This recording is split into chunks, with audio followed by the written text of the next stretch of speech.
Comment éviter la prise de poids et retrouver un ventre plat avant, pendant et après la ménopause? C'est ce qu'on va voir dans cette vidéo. Premier point et petit rappel, qu'est-ce que la ménopause? La ménopause est une étape obligée et naturelle dans la vie d'une femme. La ménopause survient à la suite d'une diminution progressive de la synthèse de deux hormones reproductrices, les oestrogènes et la progestérone. La conséquence, c'est un arrêt de l'ovulation et donc la fin de la période de fertilité. Alors cela arrive entre 40 et 60 ans en général, mais ça ne se fait pas du jour au lendemain. Il y a une transition qui se fait. Cette période, c'est la périménopause. Elle peut durer entre 2 et 4 ans. Et elle survient généralement un peu avant 50 ans. Quels sont les symptômes courants de la périménopause? Alors, on va avoir des règles irrégulières, les fameuses bouffées de chaleur, des sueurs nocturnes, une sécheresse vaginale, une baisse de la libido, des troubles du sommeil, des courbatures et des douleurs, des battements de cœur plus rapides, un besoin accru d'aller aux toilettes, des changements d'humeur comme l'irritabilité et des difficultés à se concentrer.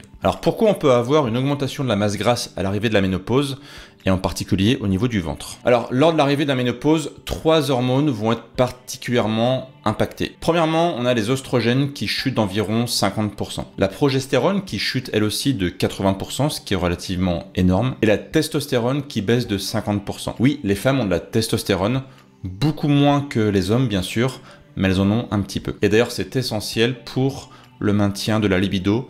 C'est pour ça que, comme on l'a vu précédemment, la baisse de la libido était un symptôme typique de l'arrivée de la ménopause. Ok, donc maintenant qu'on connaît les hormones impliquées dans l'arrivée de la ménopause, qu'est-ce qui se passe très concrètement? Pourquoi on a une prise de masse grasse? Explication numéro 1, on a un lien entre les oestrogènes et l'insuline. Car on va avoir une corrélation qui va démontrer entre la quantité d'oestrogènes dans le corps et la quantité de masse grasse, notamment de graisse viscérale. Plus précisément, lors de la ménopause, la quantité d'œstrogène est inversement proportionnelle à la quantité de masse grasse. Dans une étude menée sur une période de 4 ans auprès de femmes en bonne santé, nouvellement ménopausées, on a constaté une augmentation du poids et de la graisse corporelle, principalement sous forme de tissu adipeux viscéral, qui coïncidait avec une baisse des taux d'œstradiol. Une autre étude très intéressante a démontré que la résistance à l'insuline et la carence en œstrogène sont des troubles qui peuvent arriver en même temps et qui peuvent avoir une relation mutuelle. La résistance à l'insuline et l'excès d'insuline qui en découle provoquent une augmentation de la synthèse des androgènes,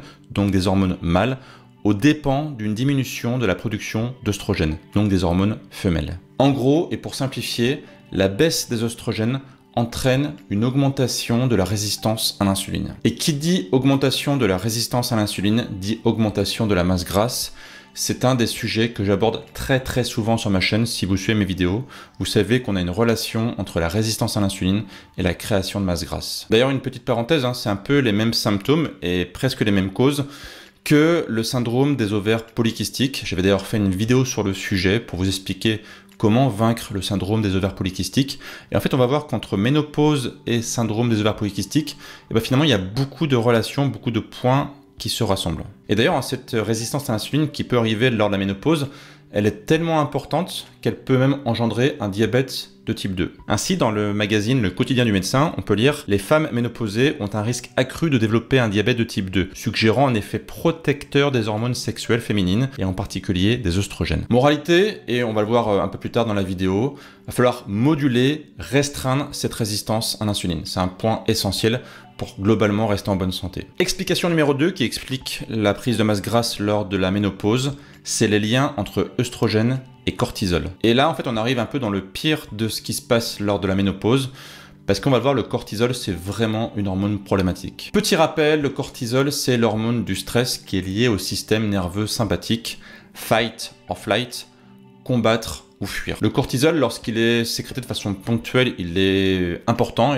c'est même ultra important pour la santé. On ne peut pas se passer de cortisol, sinon on meurt. Mais lorsqu'il est sécrété en grande quantité, de façon chronique, là ça devient un gros problème. Et ce qu'il faut savoir, c'est que les oestrogènes aident à réguler le niveau de cortisol dans le corps de la femme. Si votre niveau d'œstrogène diminue, cela peut augmenter le niveau de cortisol et donc mettre votre corps dans un état de stress quasiment permanent. Il y a 2 gros problèmes avec le cortisol, c'est que c'est une hormone qui est hyperglycémiante et catabolisante. Hyperglycémiante, ça veut dire qu'elle va favoriser l'excrétion du glucose dans le corps. Donc autrement dit, on va avoir plus de glucose dans le sang. La glycémie aura tendance à augmenter. Du coup, cela fait sécréter beaucoup plus d'insuline et ça aggrave le point précédent qu'on a vu, le point numéro 1. Donc là aussi, on voit que les deux hormones sont liées, insuline et cortisol. Et catabolisante, ça veut dire que le cortisol aura tendance à détruire les réserves d'énergie du corps.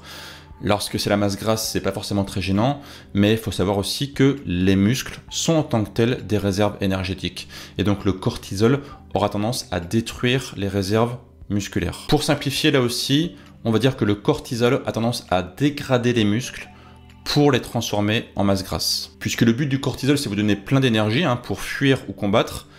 Quand on est à la ménopause, normalement, on n'a pas besoin de fuir ou combattre. Donc toute cette énergie qui est donc envoyée en excès dans le corps, eh bien, le corps finit par la stocker. Et où est-ce qu'il stocke en général? Là, il y a beaucoup de place, c'est-à-dire dans les viscères. Et le point encore pire, c'est qu'en réduisant votre masse musculaire, le cortisol va faire aussi diminuer votre métabolisme de base, puisqu'en fait, plus on a de la masse musculaire, plus on a un métabolisme de base qui est rapide.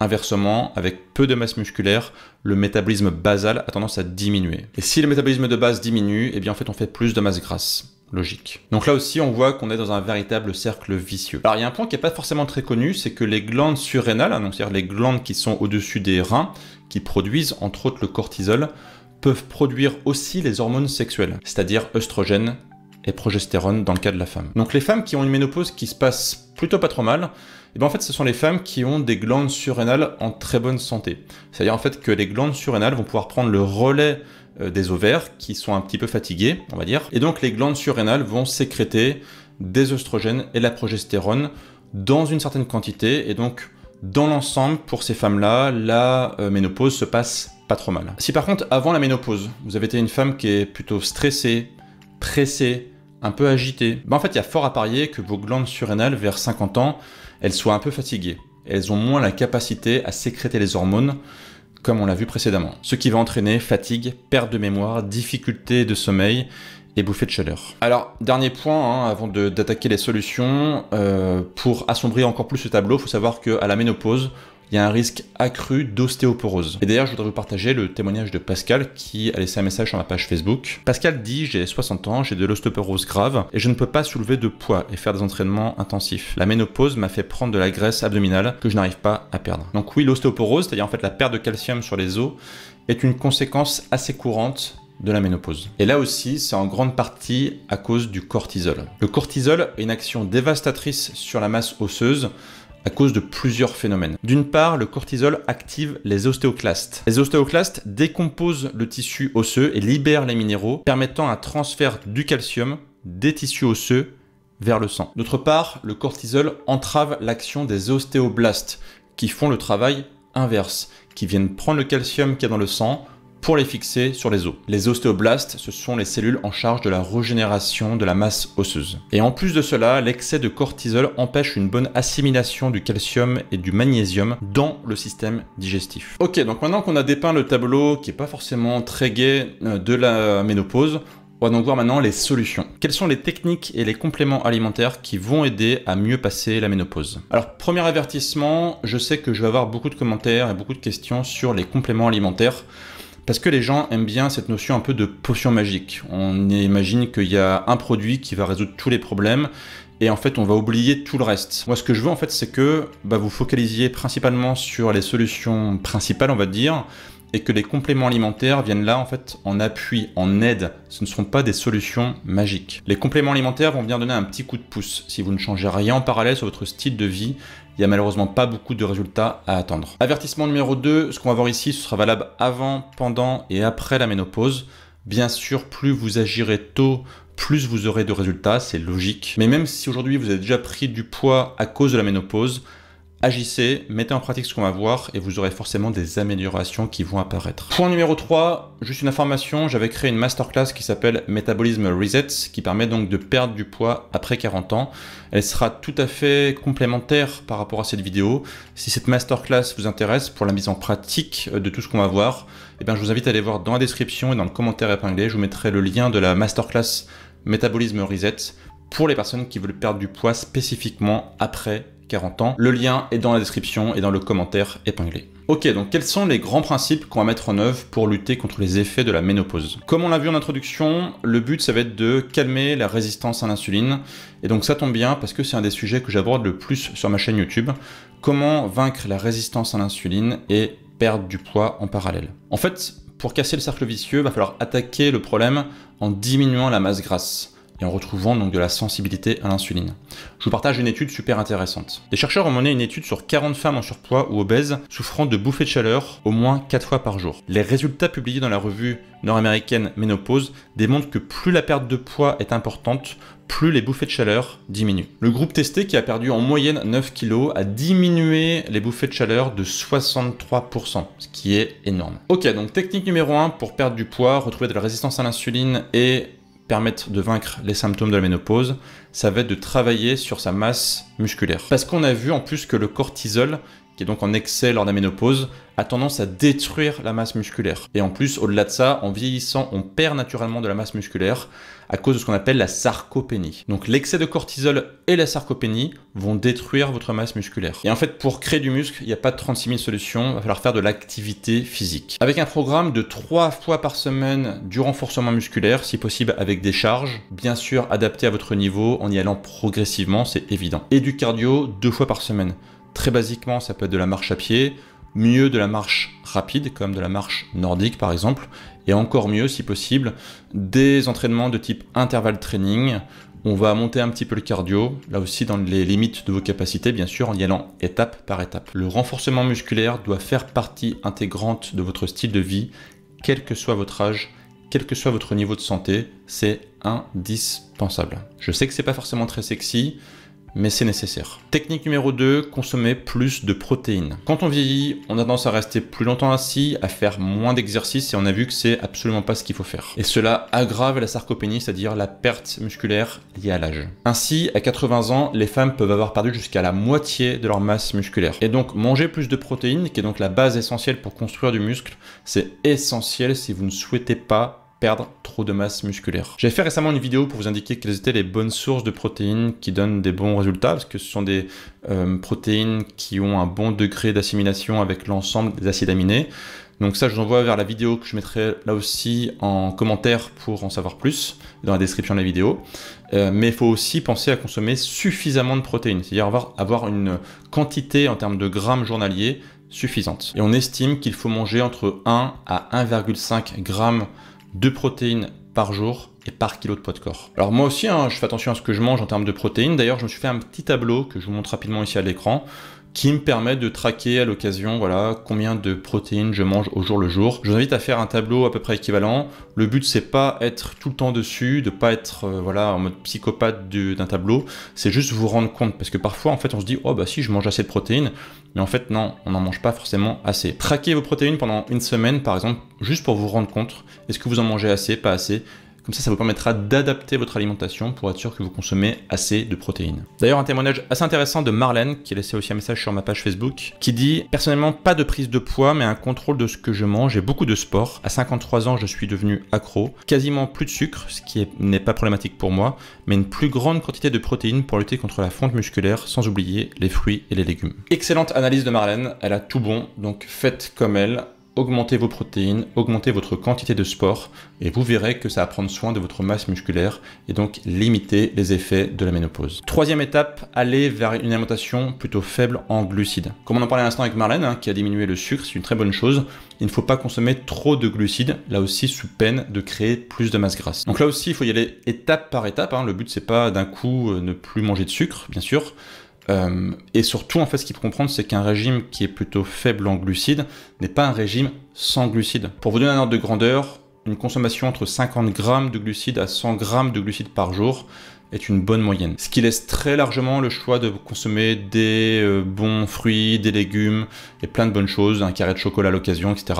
on se fait plaisir, mais c'est pas une surconsommation. Certains vont jusqu'à aller vers le cétogène, donc c'est-à-dire à consommer moins de 50 grammes de glucides par jour, ce que je ne recommande pas forcément, parce que dans ces cas-là, on peut avoir des effets secondaires assez marqués, notamment au niveau de la thyroïde, que j'évoquerai à une autre occasion.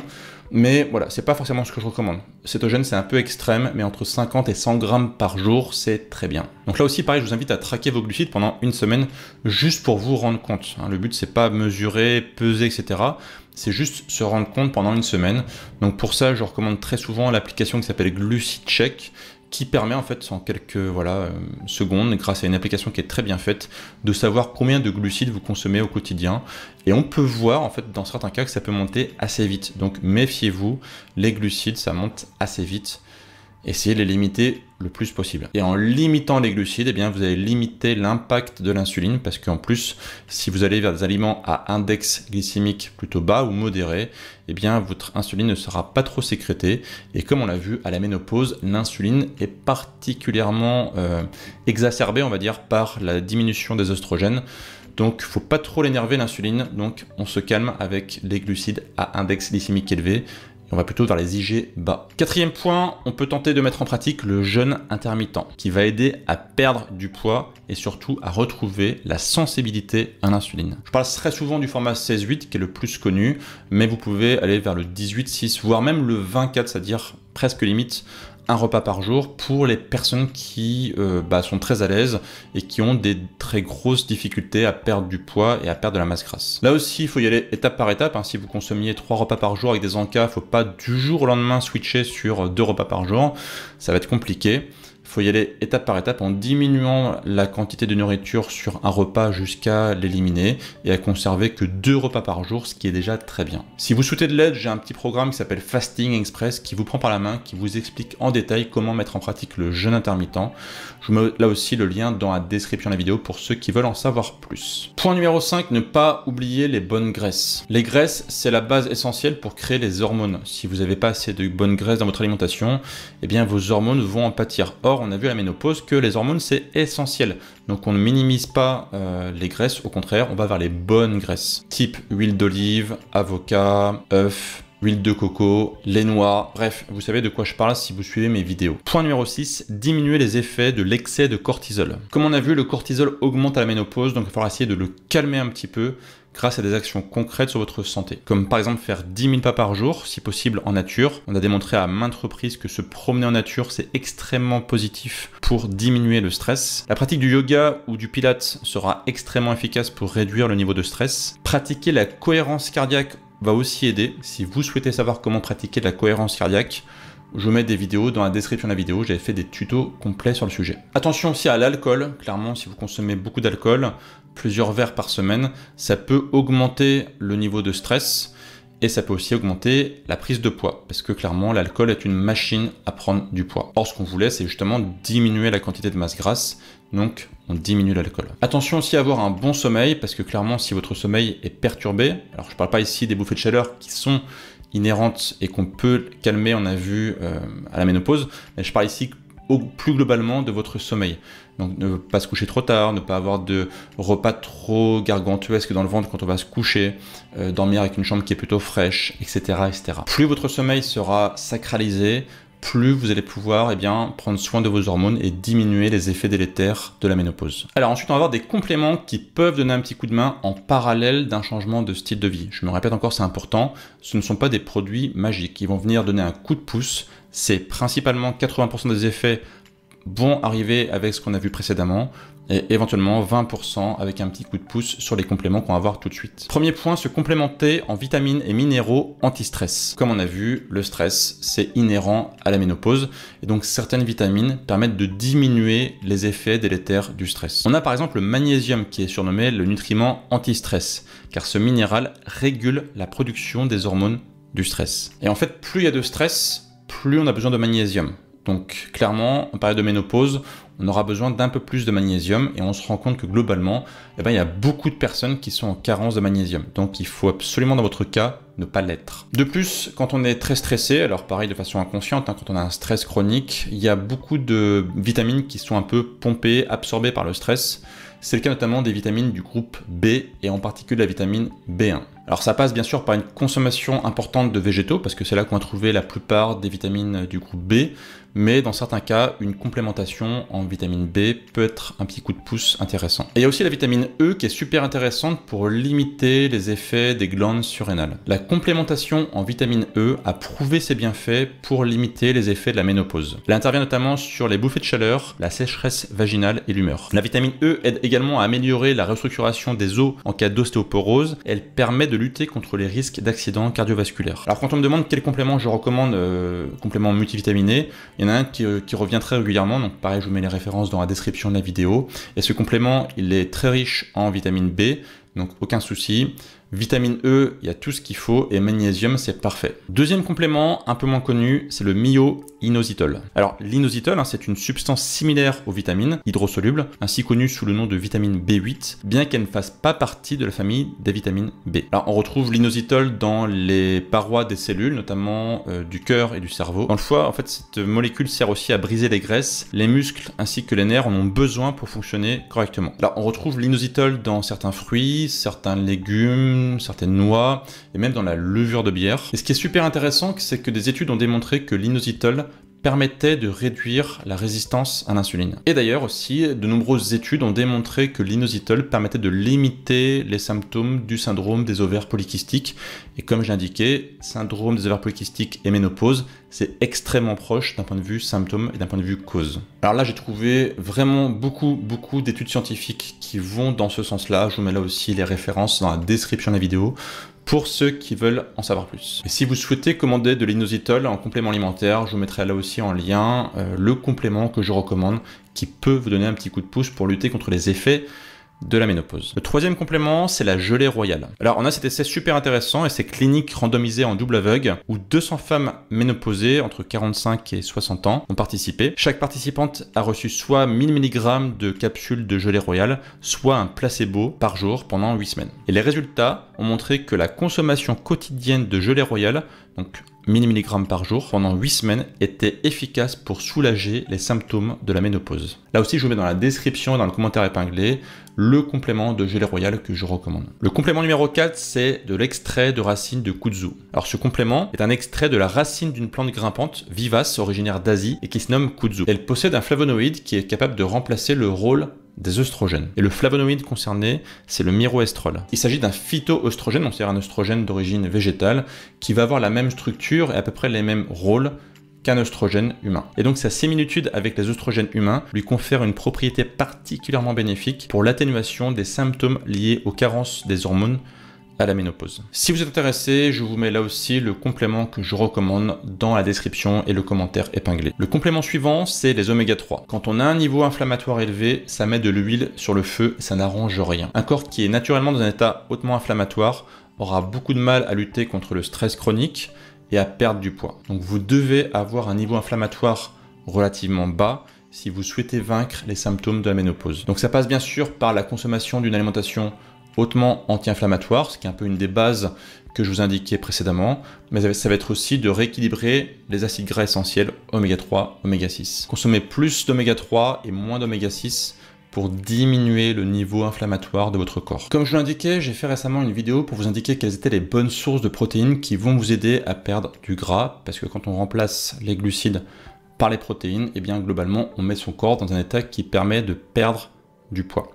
Si vous souhaitez savoir quelles bonnes protéines consommer, je vous mets la vidéo juste ici, je vous invite à aller la voir. Vous allez avoir des bonnes sources de protéines pour votre santé. Pensez à bien appliquer tout ce qu'on a vu dans cette vidéo, et moi je vous dis à très bientôt pour de prochaines autres vidéos. Et d'ici là, bien sûr, prenez soin de vous. Ciao, ciao!